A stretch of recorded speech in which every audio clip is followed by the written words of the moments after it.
This segment is brought to you by Powersmith Solar.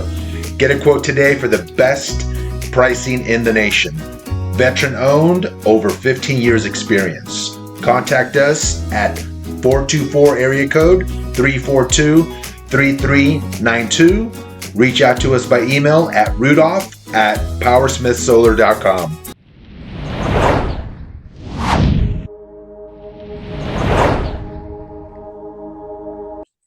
Jody, welcome to the show. Great to have you. And I really wanted to reach out and talk to you. A lot of it had to do with just what you do. I mean, you're in the real estate game. You've been doing it for a while, and just want to kind of hear your story, how you got into it, why real estate, and why not in the computer world like our fellow friend Keith Baker. Oh, we got a shout out to Keith. Wow, Keith Baker in the house. You know, why did you go to real estate and not join forces with Keith in the world of computer?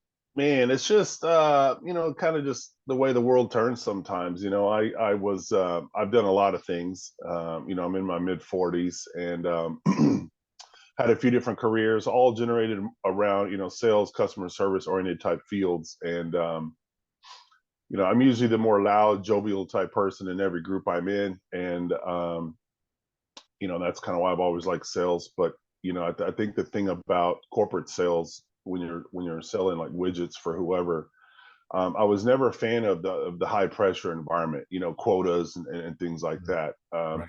Not to get mistaken for setting goals. I mean, I always had goals that I'm trying to reach and stuff, but Right. like look at Wells Fargo being sued for setting unreachable sales goals for all their people, and they had Right. to falsify accounts just to meet all these demand of sales goals. And I hated that kind of pressured environment. So when I got out, I was doing event logistics for a little bit. And at that same time, I started dabbling into investing in real estate, doing flip houses and things like that. And this was back in 2013. Nice. But Great time. prior to that, I took a job. Starting my real estate career really was on the lending side back in 2006. That was up in the Dallas area. So I took that position, learned real estate, learned how loans work, learned all about values and appraisals and inspections and all that kind of stuff. So I knew the process, and I had bought a house in the past as well already. So fast moving forward again, I had moved back down to Austin, so I'd left the lending world for a little bit. I was doing event logistics, and actually it was just a simple ad that my ex-wife at the time had heard on the radio about an investors class over the weekend. Yeah. And this was back in 2013, and so I was like, okay, let's go check it out. So we went to this thing, and it was about flipping and what have you. And I was like, yeah, I mean, I could do this in my sleep. I could Yeah. evaluate houses and this and that, and so I started doing that. And so I did that for a few years, did quite a few flips. We had a few rental houses and stuff like that, and and I still had regular jobs a little bit during that. And I just decided, you know what, I was dabbling in some commercial transactions, and I was like, you know what, these, sorry, commercial guys, but these agents are pretty, I don't know, they just aren't as warm and fuzzy. They're On just the kind of commercial cold. side. Yeah, on the commercial Yeah. side, communication's horrible. Everybody thinks they're God's gift to the transaction, and I mean it's just like trying to get basic questions answered. It's like pulling teeth. Like every time you talk to them, you feel like you're annoying them, and I'm just like, man, with my jovial attitude, whatever, I could run circles around these guys and Yeah. really make a name for myself in the commercial Right. world. So that's what got me my license. I wanted to do commercial real estate. Nice. So it's the same license in Texas. You can do commercial and residential, but I knew so much about residential. It was Mm. kind of dumb for me not to do that as well, because I can do that easily. Right. So that's what I did. I got my license to actually sell for other people at that time. But again, I had already been doing real estate type stuff for 12 years prior. Right. Right. So I felt like going at my own pace. Agents, we kind of work for ourselves, even though you work for you hang your license with a broker, Mhm. and sometimes you're on different teams and things like that. Right. But I was like, the sales environment of real estate is different atmosphere than selling widgets at a corporate office, and it Right. fit The my hard personality. quotas. Right. Yeah, it fit my personality way better, Right. because when I'm walking through houses with people or talking about transactions with people, we're joking, we're talking about stuff. I'm pointing out stuff that doesn't have anything to do with the actual contract. I'm there to look for issues with the house, things like that. Um, so both of my parents were teachers, high school teachers, and I'm actually Dave Ramsey approved as well. I'm one of his um, local endorsed local providers, ELPs here in the Austin area. And so he preaches Nice. this as well, having that teacher mentality. Like, my job is to walk people through this process and make sure that I've turned over every stone, make sure all their questions are answered, make sure. So I consider myself more of a partner, Mm, not a salesperson, yeah. even though it is a sales transaction. Right. I'm just their partner walking through this with them, throughout the process. So I love that type of a feeling. I don't even consider it sales. I mean, I don't build the houses. I'm not. I don't have a Right. product I'm selling. My product is me. Right. So my True. product is my relationship that I build with these people, and the and also I like the aftercare part, the following up with people, birthday cards, anniversaries, buying anniversaries, Christmas calendars. Mhm. I love getting messages from my clients. Hey, got your calendar, have a great new year, stuff like that. And Which is a good um way for referrals, correct? well, yeah, that too.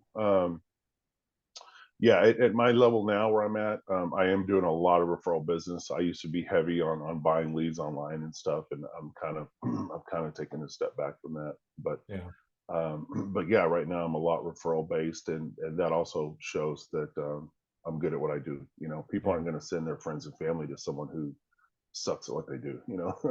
Yeah. That's true. So Yeah. Good so point. yeah, That's awesome. that's how I ended up in real estate. I just was like, you know what, this is my bag. I can do this, and just build relationships with people. That's what I've always done. I've always been the loud, jovial, friendly guy in every group. And oh, by the way, I sell houses.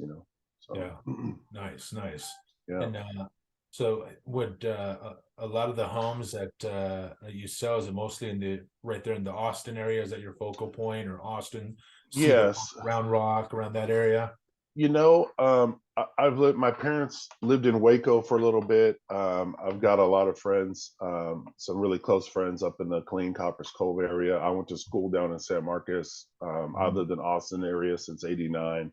Yeah. So I've expanded my coverage. I handle the whole swath of Central Texas. I can do houses from Waco down to New Braunfels.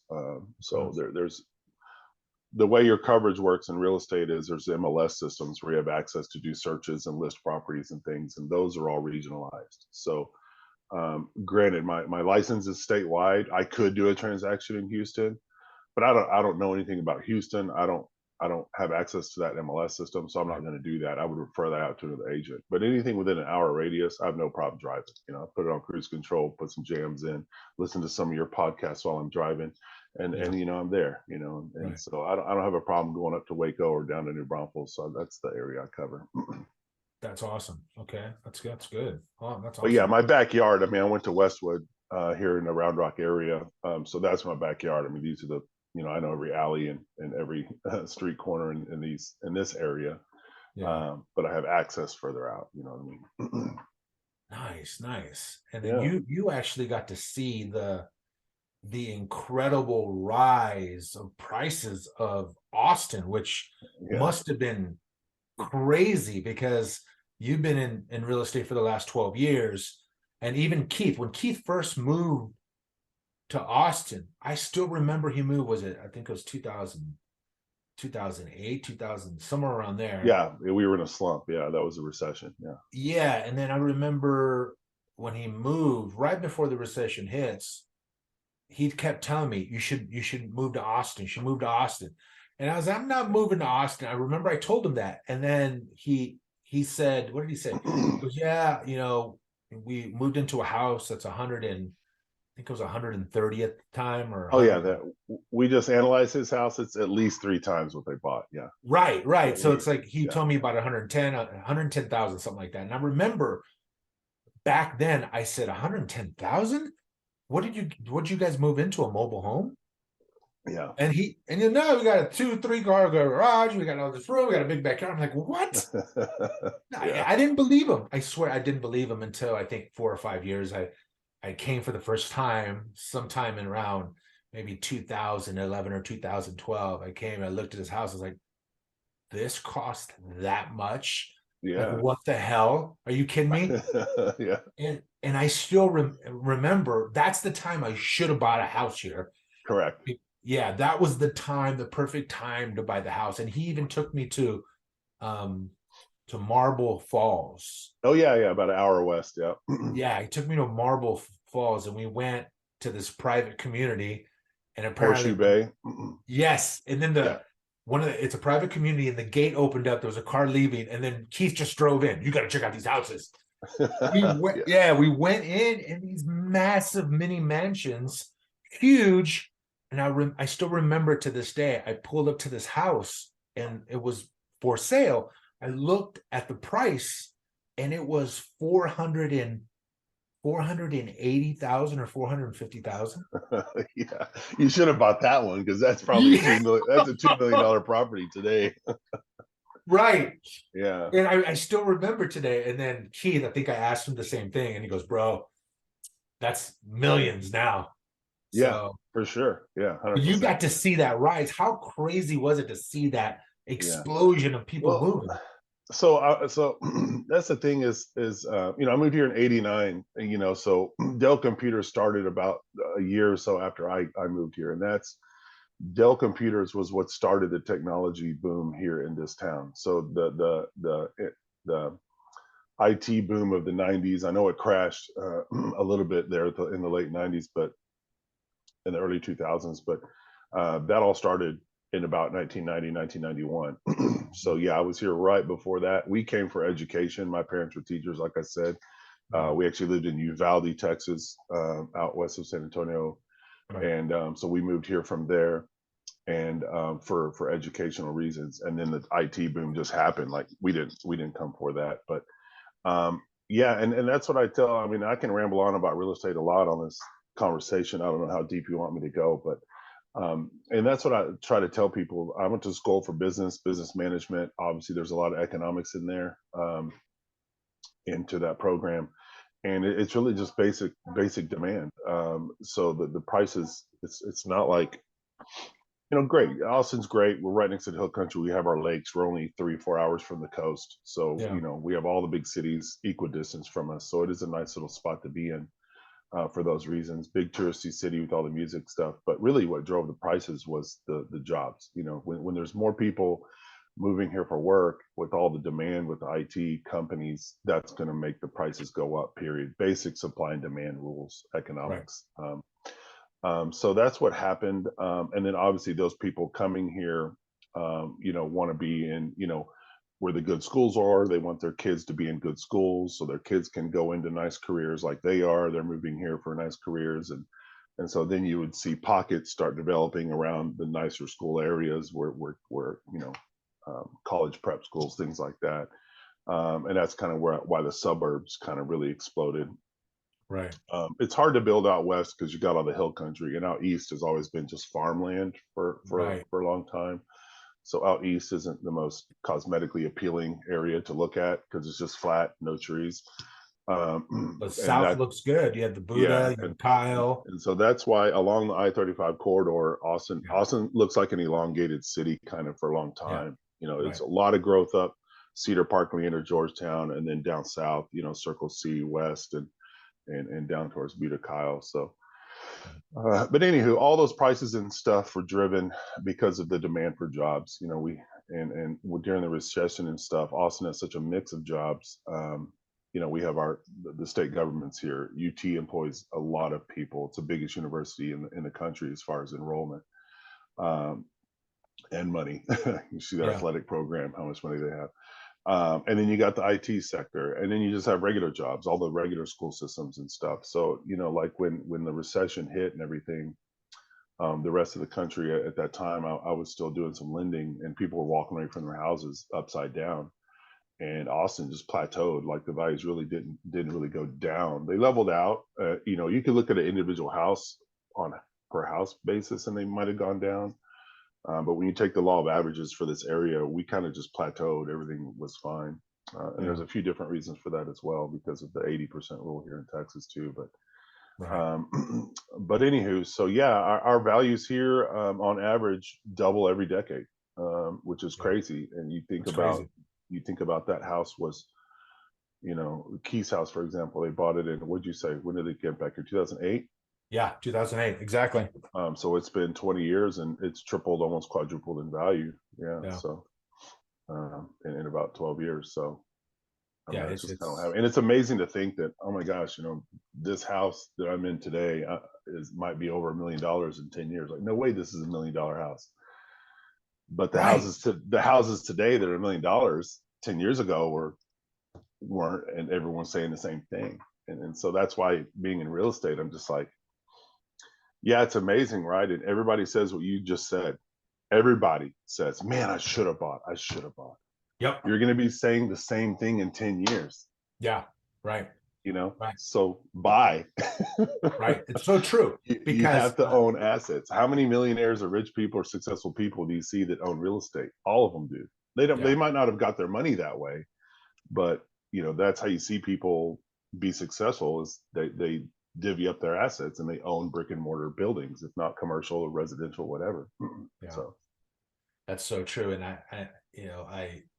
my father and mother bought their home in Carson, California in 1970. And I still remember it's a 3-bedroom home. Guess how much they bought it for? in what year? 1970. Oh gosh, man. I don't know, sub 100.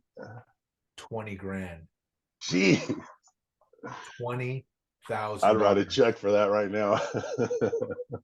My dad's mortgage was $200 a month. Oh man. And I remember in high school, I asked my dad, I go, how come you didn't buy a house in Palos Verdes, like on top of the hill?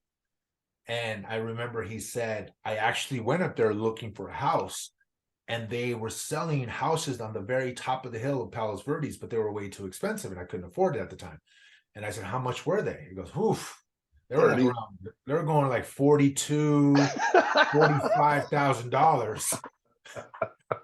But it's relative, people weren't It's getting relative to the paid. time. Right, People right, weren't getting paid that much in the 70s. Now right, nowadays, if you're not making six figures, you're struggling. I mean, right, right. so so it's like yeah, It's I but get it's it, but it's hilarious because mind-boggling. Like, if I could have it's right, today's money and go back to 1970, right. man. Right. Yeah, it's hilarious because now my father's home, their home is worth 780,000, Yeah, almost 800. yeah, It's like it's crazy, just like a Los 1,000% Angeles. increase. I can't even do the math on that, but yeah, that's Right. Yeah. Even myself, before I moved here, I was looking at homes in different areas in LA, and then my girl found a house in Compton, and just the worst area ever in Compton yeah, was 630,000. yeah, San Bernardino, which is considered the worst area as far as crime is concerned, at least in LA, real estate prices there, homes, the cheapest you can find is 500, yeah, 510 maybe. It's rare to find 400, you know, and I think the only places where you could find a home now that is in the 300s is Hesperia, Apple Valley, Lancaster, or far out. Barstow. Far Yeah, out, yeah. yeah. Here it's Gerald, right? Like, you got to go all the way up to past Georgetown. You got to be out in the sticks. Yeah. Yeah, right. Anything within a driving distance to HEB is 500 plus. We got to have our grocery stores here. Yeah, You have exactly. HEB there? You're in Katy, right? Yeah, You have HEB? Yeah, there's a HEB a mile away. Oh yeah, that's our spot, man. Everybody loves Yeah. HEB. Yeah, that's a spot. It's great, man. But yeah, it's crazy how the prices have gone. Yeah, So what's your opinion as far as like I know you were probably really busy in the last 2, 3 years. Now it seems like we've taken a somewhat of a turn in real estate. yeah, Do you see it kind of do you see a recession around the corner? Do you see it kind of just flatlining for a bit and going back up? Because I don't think yeah, the prices in Austin are going to drop. I think it's going to continue to go up because people still continue to move to the correct, Austin area or to the Houston area. What are your correct. thoughts on So, that? so every metropolitan area has its different demand structure. Um, but no, Austin. Okay, I can ramble about this for a while. Interrupt me if you need to. No, no, by all So means, man. The so floor is so yours. here's what happened during COVID and stuff. It was all rate based. When the rates dropped that low, threes, high twos, to the big conglomerates, to the iBuyers and real estate investment trusts and things like that, it's practically free money, right? I mean, they will borrow billions upon billions of dollars at 2-3%, right? To them, that's nothing. Right. So what happened was they sucked everything up. You know, they sucked up all the resale houses. It got so bad to where the new construction builders no longer allowed investment firms to buy, right? Because there were just no houses left for regular people with their families to BlackRock. buy. You know, Right. yeah. Right. So that's what occurred, and it was all rate driven. And Right. so yeah, if you're a family trying to buy a house, if you didn't have a duffel bag full of cash to compete and pay over asking and all that kind of stuff, you were just knocked out of the game. You couldn't even compete and get a house, and so that's why demand was so crazy. And of course, if you're selling and you know all these conglomerates are fighting over your house, everyone's just fighting for a house. Of course, you're gonna jack your price up as much as you think you can get for it, Supply and and demand. even then you still get another 20 grand on top of that, right? Right. So so what happened there, it wasn't demand necessarily because of economics, because of jobs and stuff. It was strictly because of the rate, and just all those, everyone who had cash could buy, um, and compete.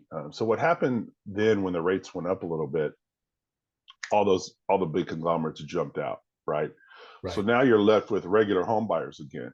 Well, the inventory is still hitting the market, but there's not as many buyers as we had the previous 2 years. So then all these people trying to catch the last bit of that craziness, um, price their houses way up here where it was going, where it was trending. When Right. the rates jumped up to 5-6%, these houses were like, uh-oh, now the payment for that same $600,000 house is almost double. I mean, Right. a 1% rate increase increases your payment significantly. So Right. then you see these people start dropping their prices as the rates continue to go up. And so that's where we're at now. It's like people are finally listing their houses where they should be to be more competitive. I still see houses selling within a week. I have a listing down south, and there are two houses in the neighborhood that came on and sold within a week. So Right. it's really dependent, and this is why I'll toot my own horn. It kind of depends on who your agent is. How realistic are they with what's going on in that area? Are they only pricing the house for what you want for your house? Are they showing you the data and telling you your house isn't going to sell at that? This is where we should list it. Like how truthful are you being with your client? Or are you just a button pusher? Right. Right. Right. So if someone, and it also depends on your client, right? If your client has to sell for a reason, a death in the family, a divorce, or they're moving for a job or something like that, then it is what it is. And nobody wants to lose money on a house. So that's not what I'm saying at Right. all. But you know, you've got to be able to take the memory of last year and throw that down the toilet, because your buyer now has a 7% interest rate. Those buyers last year had a 3% interest rate. So your Double. buyer today is not going to be able to afford what you want for your house. It just doesn't logically make sense. So instead of making $150,000 on your house, you might only make 100 now. But you have to be okay with that and be able to sleep at night, right? Yeah.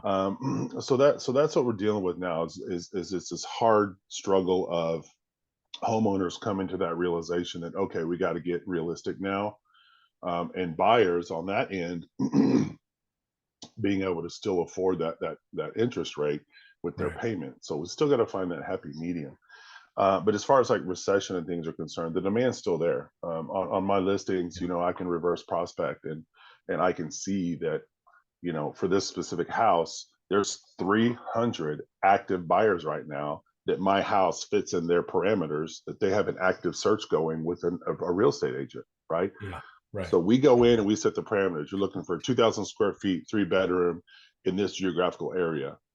Well, my house fits in that, right? And I can see how many are on that list. There's hundreds and hundreds of buyers that are out there that the parameters are still fitting the houses that they're looking for. So, Okay. um, and as long as we have the big corporations here in Austin moving here, Tesla's opening up another thing, Samsung's coming to Taylor. I mean, Yeah. the businesses are still coming here because of the tax credits and stuff that they're getting in Texas, Right.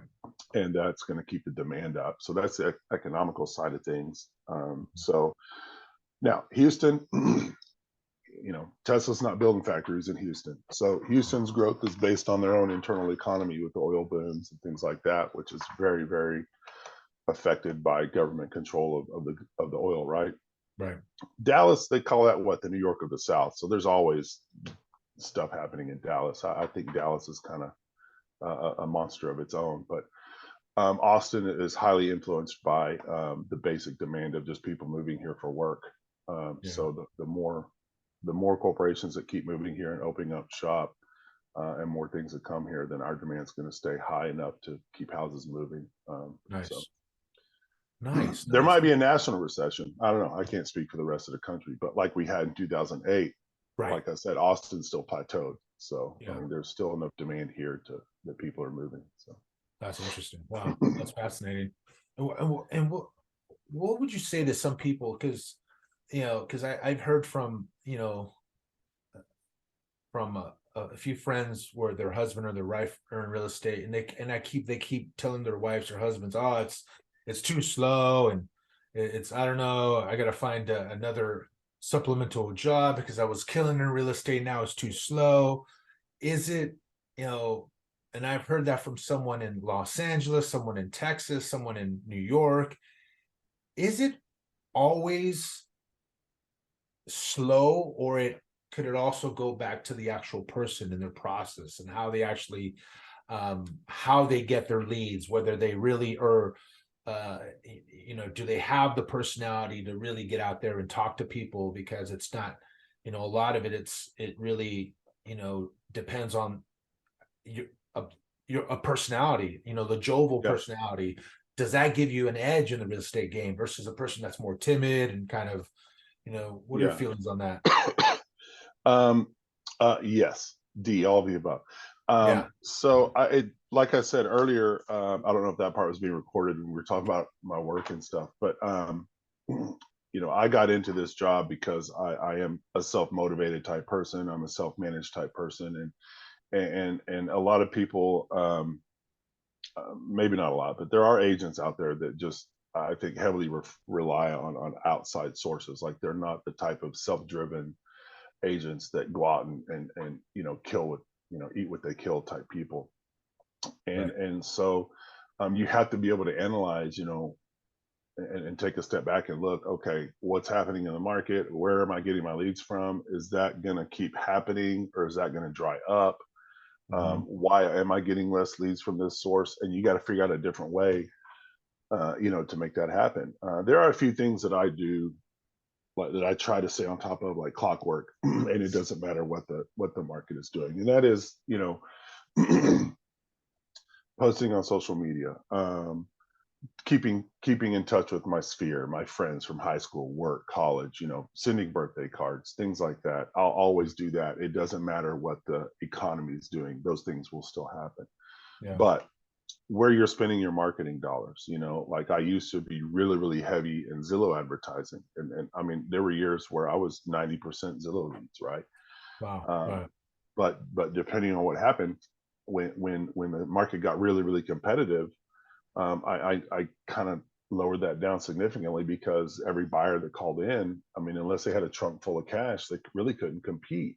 So I'm just kind of like, these leads aren't worth the money I'm spending, because no one is qualified really to do that. So So when that happened, I was getting more going on a more referral basis. But but yeah, it really does have to do with, if you're just sitting there relying on your broker to send you leads all the time and they're not changing where their lead sources are coming Your from, cost, right?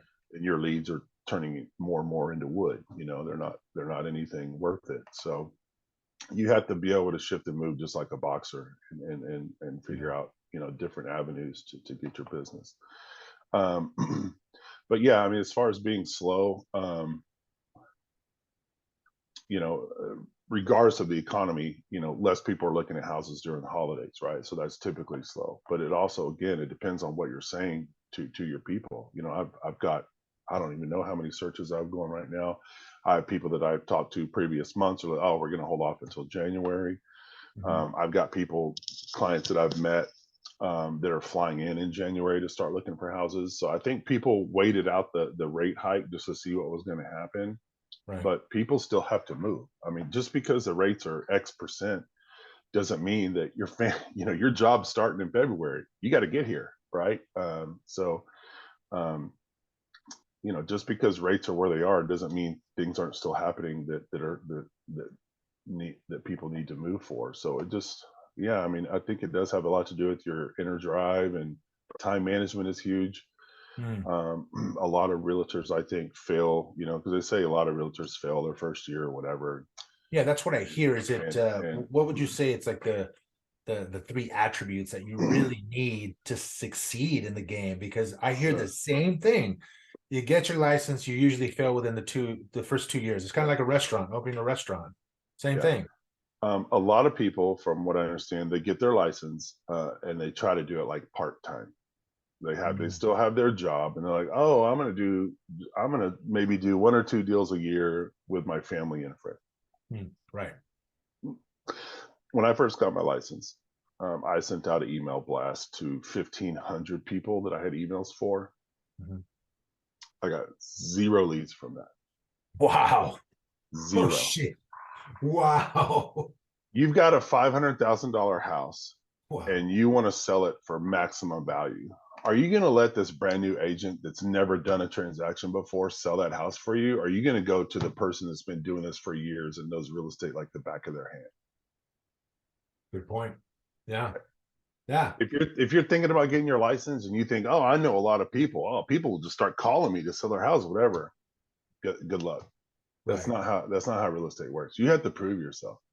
Yeah. That you have to show that you're successful and that you're in this for a long haul. You're taking this job seriously because this is their biggest investment of their life. If you're not even serious enough about it to do it full time, why do you deserve to sell my house? I want someone Great who point. who values this career enough that's going to sell my house for me and do a badass job. You know what I mean? Yeah. Do you go? I mean, I wouldn't take you know, my nice car to a mechanic that does it on his lunch break. Right. I'm going to go to a professional who's got all his certifications and knows what he's doing. You know, Right. That makes a lot of so sense. so that's one type of agent that fails. The second one, I think, it's not everyone, I think, is made to be self-employed. I don't have anyone telling me you got to get up at this time, you got to make this many calls a day, you've got to send out this many birthday cards a day. It's up to me. You know, It's discipline. I've got to see the carrot at the end. The little carrot dangling out in front of me. I have to set my goals. I want to do at least 3 closings a month, blah, blah, blah, blah. It's like, well, to get there, I have to send out my birthday cards. I have to send out my emails. I have to reach out to my investment. You know, I have a core of investors that I market to. And so it's like, I've got to always keep that churning. And, you know, I don't think a lot of people are cut out for that self motivation, time management aspect of it, Yeah. and I fail a lot too on that, like I've wanted to structure my days more, my first hour of the day, when I start working after coffee and whatever, is to follow up on any urgent emails that I had to respond to that I got overnight. Right. And then the next hour is supposed to be for trying to do something towards generating new business, birthday cards, social media posts, whatever that is, and then you take your lunch, and then the afternoon is working on your active deals you have going on, continually follow up with new marketing, things like that. So Yeah. I fail too to structure my day.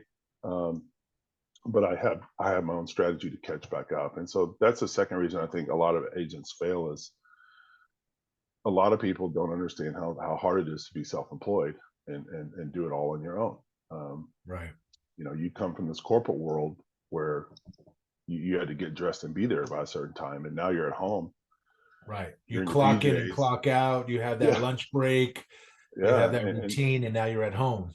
and that's the thing with real estate is it's it's a longevity game. Like I mean, if you're my new client today, hi Rudolph, what kind of home are you looking for? What is today, the 30th? We might not find a home that you want to put an offer in and get it under contract, and then it's a 30-day process for that to close. Like if we started looking today, I might not get a paycheck until March. Right. So Right. if you're not busting your tail today to make as many of these type of interactions with new clients today, then you're goose egging in March. You know, you're going to have zero.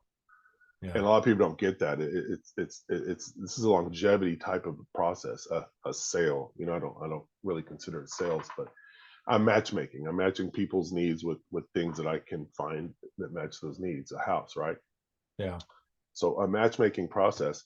Think about a real matchmaker. You know, couples. I mean, it takes a few months and a few That's true. dates Yeah. for Right. a couple to figure out. Okay, I want to do this for the long haul, right? Well, it's the same with Right. houses. It takes a while for us to swipe right and swipe left on houses until we Right. figure out one that we want to take out on a date and go walk, right? And then you put a contract in on that one to hope to get a second date. I mean, it's a long drawn out process, and so a lot of new agents, you know, it's hard for them to get enough ramp up in the beginning in order to pay their bills 3 6 months down the road. So Yeah. you always Right. got to be cognizant of that. So That makes a lot of sense. Okay. um, Wow. I love that. I love that analogy about the dating. That's a great point. Wow.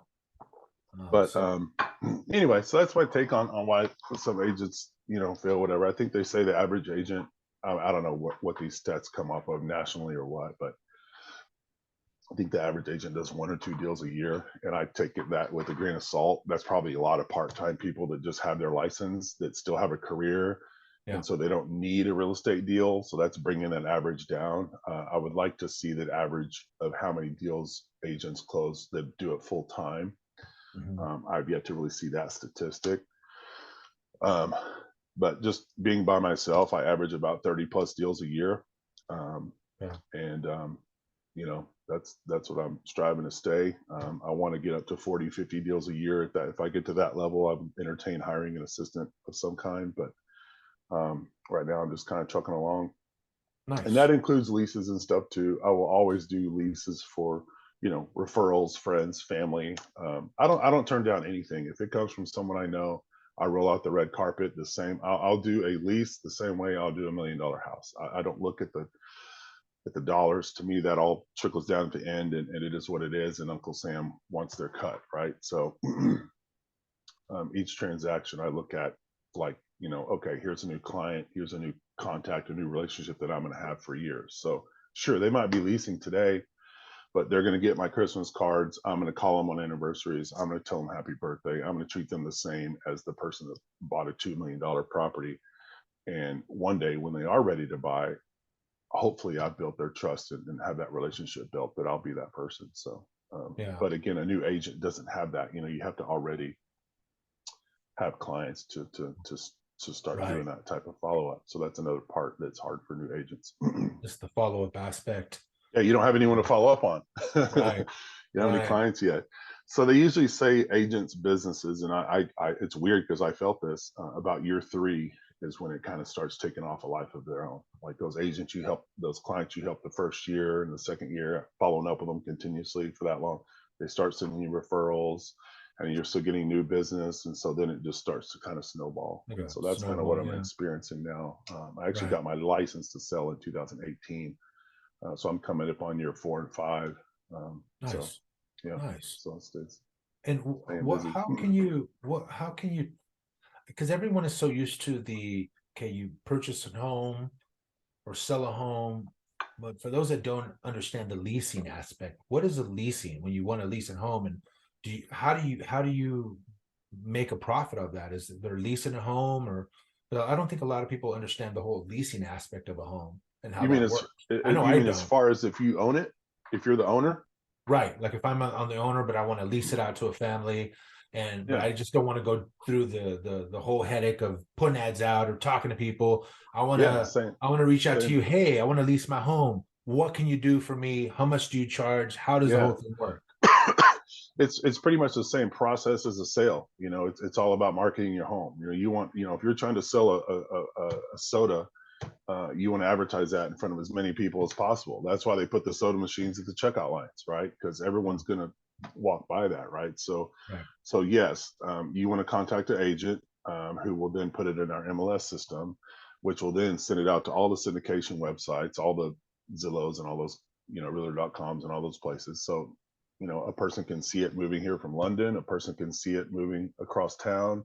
Mhm. It doesn't matter. It's on the web. Everyone can see it. So, Yeah. but it's the same concept. We do a leasing agreement. All the commissions and things like that are totally negotiable. Some people charge 1 month's rent for that service. I've done 80%, for friends and family. So let's say you're renting your house for $2,000. So it costs you a one-time fee of 1,600, going with me. And then I split that 1,600 with the tenant's agent. So someone who's applying to live in your house, if they're using a realtor as well, we give them a little cut as well as a Mm. thank you for bringing their client to your house to try to rent it. And Okay. you do a background check, application check. I subscribe to those services, so I run all the applications for you, and I pretty much just send you the results. Let you know, hey, here's their background, here's their FICO, here's their story. If there's a story behind, if someone has a dip in their credit, and they can Yeah. explain it why that happened, and Right. then it's up to the owner of the house to make that decision if they're comfortable. Obviously you have to follow all the rules of discrimination and things, and I stay on top of that. um, so that's one way of doing it. There are obviously management companies. I have a few clients that I've helped them buy the house, and then they use a management company to do all the leasing. So I don't get involved with their leasing aspect of it. But I'm their regular realtor when it comes to buying and selling. Leasing Nice. management, those companies usually charge 8 to 10% a month to manage a property for you, and it's Okay. it's more it's more hands off. They just charge you the fee, and then they'll find tenants and deal with any services that, like if a oven breaks or something, they'll call you and say, hey, the oven broke on this house, we need to get it Right. replaced, and you give them permission, whatever. But so it's Nice. pretty similar, but it kind of depends on your location. I have investor clients that live in California, and they own, duplexes here. Well, they're not here to manage that, so they have to use a management company. But if you're here, Ah, right. Right. if you're here and you can go fix a microwave, then you can manage it yourself and save that Yeah. fee, and add that to your profit. Because I have a client here who lives off 620, and he has a couple of rentals out in Hutto. So me and him we're very hands on. I do all his listings for him. I help him find all the tenants. He manages the properties himself, and we just, repeat and repeat. As tenants move in and out, I'll list it for him. I'll put the sign in the yard. I'll put the lockbox up. We'll interview tenants, and do that. So, but as far as what you charge, excuse me, I do analysis on that. I tell you what the other houses are renting for in the neighborhood. This is what I think you should rent your house for. Mhm. We'll come to an agreement on that. We'll do a listing agreement. I'll list it for them. I'll go do all the pictures, everything. So it's that's what I do. You can just sit back Nice. and wait for me to send you applicants. Oh, So okay. Okay, that's awesome. yeah, And yeah. no, that's great because a lot of people don't understand the leasing aspect of it because everyone understands the buying or the selling. Either a family has bought before or sold before, but there's just that leasing aspect is something that And that really is easy to and understand the way you and explained it to us. homeowners have different goals too. I mean, some they're like, well, I don't want to lease it unless I can make X amount of dollars per month, Right. and I mean, I get that and stuff. But the thing that you always got to keep in the back of your mind is owning brick and mortar is that thing's appreciating, right? You're going to have someone else paying your mortgage while your value is just going up. And like I Right. said earlier, if you hang on to this for 10 years, it's probably doubling. You're going to be making about 10% a year on 10 years, right? It's going to go up by Right. 100%. so Right. so sometimes I have to kind of talk to my investor clients. I'm like, look, let's just get someone in there so you're not bleeding every month, and making a payment with nothing canceling it out. And then if the market shifts and we can get higher rent the next year, we'll do that, you know. So Right. that's other things that I have to come in and kind of coach them a little bit to let them know, hey, I know everything you're reading and all your investor books are telling you, oh, you need to make this percentage or it's a bad deal, blah, blah, blah. It's like, that book wasn't written in Austin, you know. Right. that book was written about real estate as a whole. Right. You've got to dial in what's happening in your area to really Right. know different strategies of what to do. And that's where I come into play.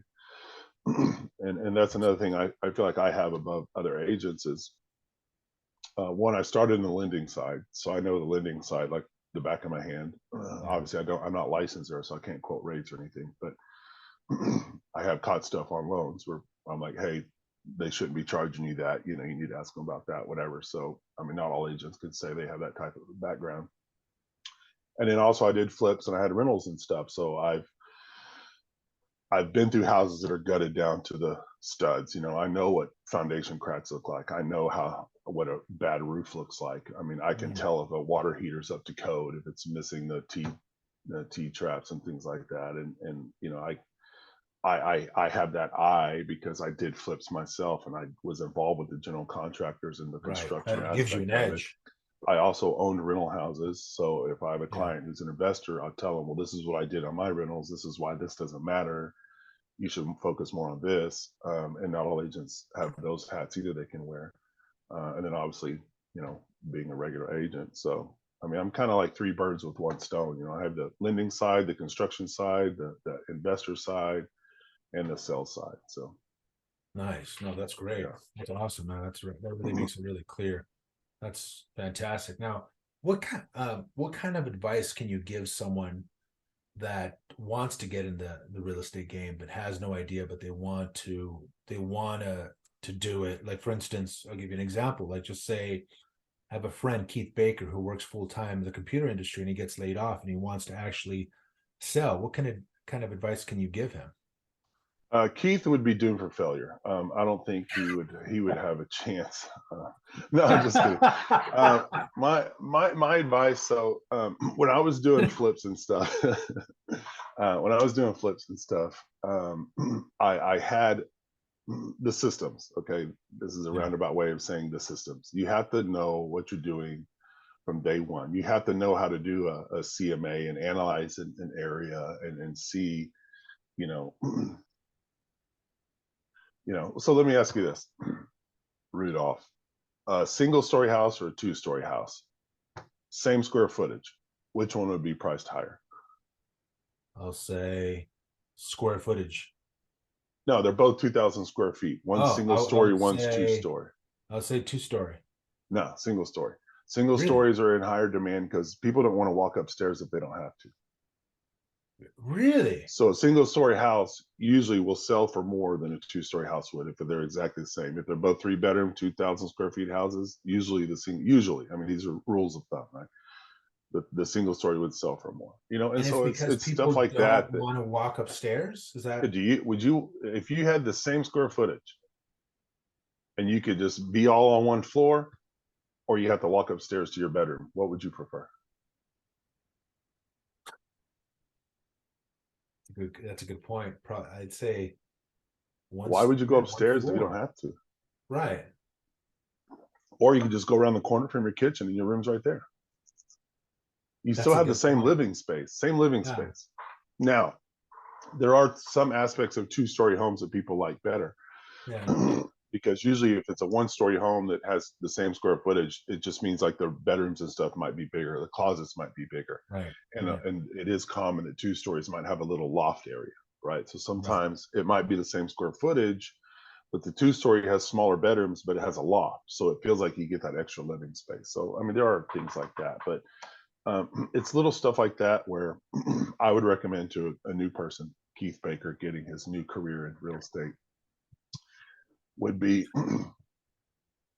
well, I mean, okay. So if you need immediate income, if you're losing your job and you need a paycheck the next month, don't come into real estate. Like I said, it's a longevity game. I meet a client today, I'm not getting paid for 3 months. So how are you going to pay bills for those other 2 months? You hear Um, that, Keith? so So it's not the type of a job where you can just go in day one and start making money. So Right. unfortunately, I personally feel that you need to have some savings set up to keep you afloat until you can start getting your funnel filled with some leads. Got it. And again, like I said earlier, the reason why agents fail is because it's hard to get leads in their funnel because you're a new agent. You know, you're green. Like, who's going to trust you with their biggest investment of their life? You don't know what you're doing. You're brand new. Right. So Right. it's not that you don't have the tools or you're not with some big name brokerage, which that's another thing I'll tell you about here in a second. But Hmm. like, you're not getting your funnel filled because you're new. It's a catch 22. It's kind of like, oh, to get hired here, you have to have experience. Well, I need experience. I need to work there to get the experience, you know? So Right. it's like, Right. it's one of those things, you know? So, um, and another thing, a lot of these big brokerages, um, they do have great training programs, especially for new agents, and they do have lead sourcing programs that help. And they, you know, they take their cut, whatever, which is rightfully so because they're paid Right. for the leads. Of But course. I'm gonna tell you right now, from my experience, buyers and sellers could care less what brokerage is on the sign. Nobody Right. cares who your broker is in reality. They just want an experienced agent that's going to either help them get a good deal on a house and buying or sell it for top dollar. And so your experience is way more important than whose name is on your sign. Does not Yeah. matter. Right. So once you have that experience, um, you know, my recommendation is go out on your own and do your thing. You know, keep your money. You know, if you no longer need the training and stuff. Um, but you know, as a new agent for Keith, you know, someone who has no real estate experience, if you do have money saved up and you're able to do some kind of an assistant program, that's an option. It doesn't cost anything to get an assistant's license, from what I remember, and you can get access to the MLS systems. You can start learning how to do searches in there and doing comparative analysis and things like that. Nice. So that's a couple routes I would take. I would start off with a big broker that has a good training program.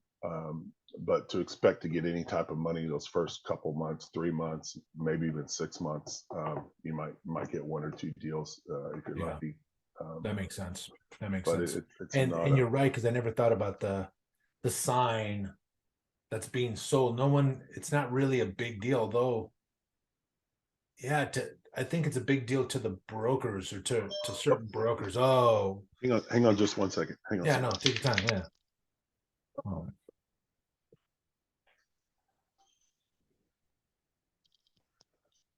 Sorry, yeah, someone's no, but like you said, it to some brokers the name is important, but most majority of people they really don't care what's on that sign, what company, what broker. It's a good point. there might be a home seller that, you know, through the years has always used one of the big block, you know, ones, and they might only want to use an agent from there. But Right. unless they're flat out just handing you really good quality leads, you know, you're just giving someone money just to use their name. And I'm telling you right now, your clients don't care about that name. So Yeah. Yeah. so Awesome. why give this name your money when you're the one out there working? I had one of my past brokerages, even listing my own house, you know, wanted to take their, you know, cut. I'm like, I mean, it's my house. It's not like it's your lead that I bought, you know, that I'm pay, that it didn't cost Right. you any money for me to Right. be selling my house, you know. So I don't agree with that type of stuff. So Oh well, dude, that's great. I know we've been on here for a while, and I want to leave you be so you can get your day started. And but I want to thank you, Jody, for just being a part of the show, sharing your wisdom and knowledge about the real estate game. I think it's going to be inspiring for a lot of people that listen to this podcast, especially Keith. And and and for those that thank you. don't know, we've known Keith since the '90s. We're all best friends, so we're not ragging on some random person named Yeah. Keith. Everybody's gonna be like, "Man, poor Keith." Poor Keith. Yeah, this is true. Uh, Oh man, we love the guy, but no. But thank you for being a part of the show, man. It's great to hear your wisdom and your experience, and I think it really definitely. will just be a learning And experience for a lot of people out there that listen to it. we got bowl games coming up. Go blue, baby. Go blue. Go blue! There we Get to the go. ship. All right, brother. All right, Well, man. Take it easy. take care, and hopefully in the next month or so, man, I can take a trip and we'll have some lunch, you, me, and Keith, and just kind of break Yeah. bread. You got to hit some food stops. Yeah, absolutely, brother. All right, All right, brother. man. All right, Take man. care. Hang loose. Take it easy. See you, man.